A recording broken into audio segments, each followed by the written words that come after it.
અમેરિકામાં grocery stores સહિતના બિઝનેસીસમાં આગામી દિવસોમાં સપ્લાય ચેઇન ખોરવાઈ જાય તેવી શક્યતા છે અને તેનું કારણ છે ઈસ્ટ કોસ્ટ અને ગલ્ફ કોસ્ટમાં આવેલા પોર્ટ્સ પર કામ કરતા 45,000 જેટલા ડોક વર્કર્સે આપેલી હડતાળ પર જવાની ચેતવણી.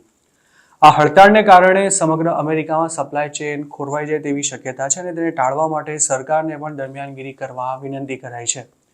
કેટલાક ઇમ્પોર્ટર્સે હડતાળની બિઝનેસ પર અસર ન થાય તે માટે ક્રિસમસનો સામાન 4 મહિના પહેલા જ મંગાવી લીધો છે, જ્યારે ઘણા ઇમ્પોર્ટર્સે પોતાના કન્સાઇનમેન્ટ વેસ્ટ કોસ્ટ પોર્ટ્સ તરફ પણ ડાયવર્ટ કરી દીધા છે. હાલ લોંગ બીચ અને લોસ એન્જલસ પોર્ટ પર કન્ટેનર્સનો ટ્રાફિક ખૂબ જ વધી ગયો છે, પરંતુ જો આ હડતાળને અટકાવી ન શકાય તો અમેરિકન ઇકોનોમીને પ્રતિદિન $5 બિલિયન નુકસાન થશે તેવી સંભાવના વ્યક્ત કરવામાં આવી છે. એટલું જ નહીં, તેના લીધે જે બેકલોગ સર્જાશે તેને ક્લિયર કરવામાં પણ 6 દિવસ જેટલો સમય લાગી શકે છે.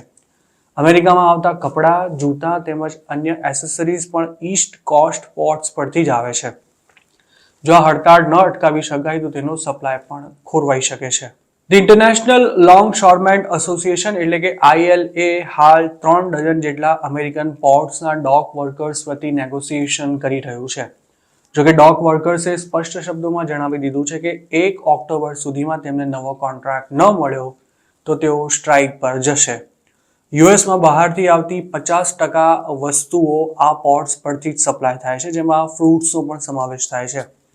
જો આ હડતાળ ન અટકાવી શકાય તો શક્ય છે કે આગામી દિવસોમાં ગ્રોસરી સ્ટોર્સમાં ફ્રૂટ્સના શેલ્ફ ખાલી થઈ જશે અને તેની કિંમતમાં પણ વધારો થઈ શકે છે. ડેલી મેલના એક રિપોર્ટ અનુસાર આ સ્ટ્રાઇકની અસર ઈસ્ટ કોસ્ટ અને ગલ્ફ કોસ્ટના પોર્ટ્સ પર અનુભવાઈ શકે છે, જેના કારણે તેમનું કામકાજ ઠપ થઈ જવાની પણ શક્યતા છે અને તેના લીધે ફ્રૂટ્સ, પ્લાયવુડ અને અન્ય પ્રોડક્ટ્સનું સપ્લાય ખોરવાઈ શકે છે.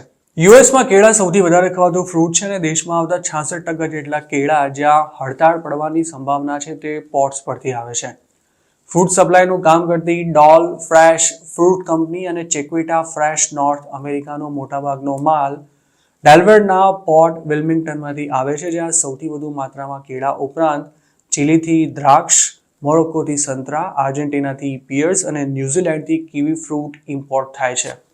અલગ અલગ દેશોમાંથી આવતા ફ્રૂટ્સને જો શિપમાંથી ઉતારવામાં ન આવે તો તે સડી જવાની પણ શક્યતા છે અને જો તેમને રેફ્રિજરેટરમાં રાખવાની નોબત આવે તો તેમની કિંમત વધી શકે છે.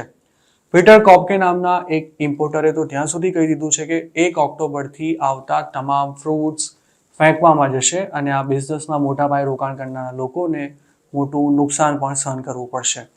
આ ઇન્ડસ્ટ્રી સાથે સંકળાયેલા લોકોનો એવો પણ અંદાજ છે કે જો 1 વીક સુધી પણ આ હડતાળ ચાલી તો તેનાથી $7.5 અબજ નુકસાન થઈ શકે છે.